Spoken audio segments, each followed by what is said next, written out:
Hey guys and girls, it's Nathan Birch here from the B.Invested headquarters, and today I'm answering questions asked in from Facebook. I've got a question here: why do I have faith in property in Australia's current economic environment? Interesting question. We're a young country. I've said this multiple times in front of a camera and on TV and stuff like that. Australia is a young country. We need to bring people into the country to keep our government debt down, and based upon that, it would be stupid for us not to have migration come to the country. So we're going to need migration. Last time I did a seminar, I think it was back in 2010, 2011, about 5-6 years ago, I had this slide and it said that we were short 180,000 dwellings at the time. I recently pulled a slide out for a webinar that we're doing. It was an updated version of that. We're short 330,000 dwellings, and by 2030 we'll be short 650,000 dwellings. So very interesting numbers that we see there, because people have a short-term memory span. They forget about John Howard, they think about Kevin 07, how they became friends with him, whatever, but they forget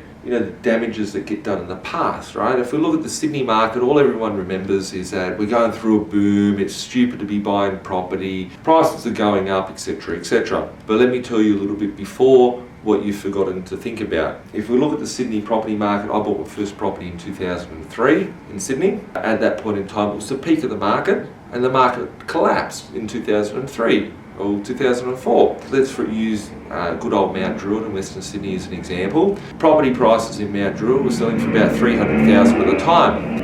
Looking at the years that went from there, in 2008, just before the GFC, those properties were picking them up for about 150 to 180,000, 200,000. And I'd probably say that there was about a 50% sort of price drop. So something for 300, 200 grand, something for 250, 170 grand. The prices came down.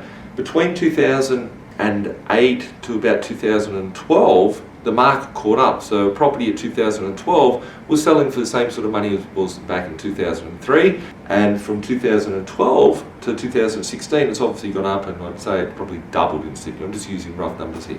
But what I see there is a lot of people just focus on and go, oh, the properties have gone up so much in value, we're in a bubble, etc., etc.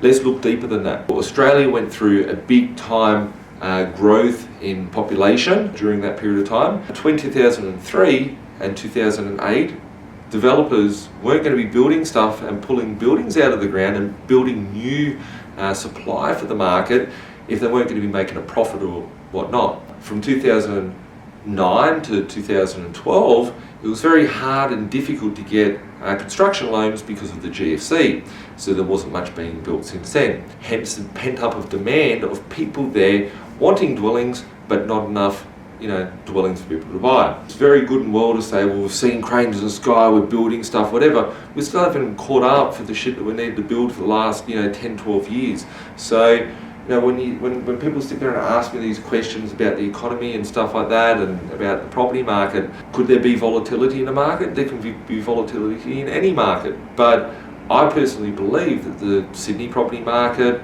Queensland, every state is different. If we're looking at Sydney, I still believe there's a good demand there in Sydney. If we look at Melbourne, I think Melbourne is probably overbuilt a little bit, too many dwellings, not enough people sort of scenario.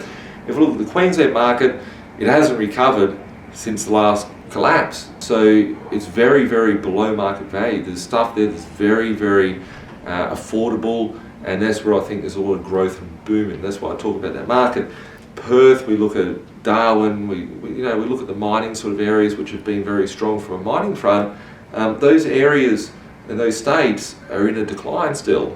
I never went into that party and experimented in there because I thought it was stupid to start off with, and I've seen a lot of people lose money by buying into those speculative sort of property strategies. A lot of salespeople out there made money by selling those properties. I thought they were fraught with danger from the start, because I just wasn't, I didn't see that they were a sustainable model. Am I still positive about the growth of property in Australia? Yes.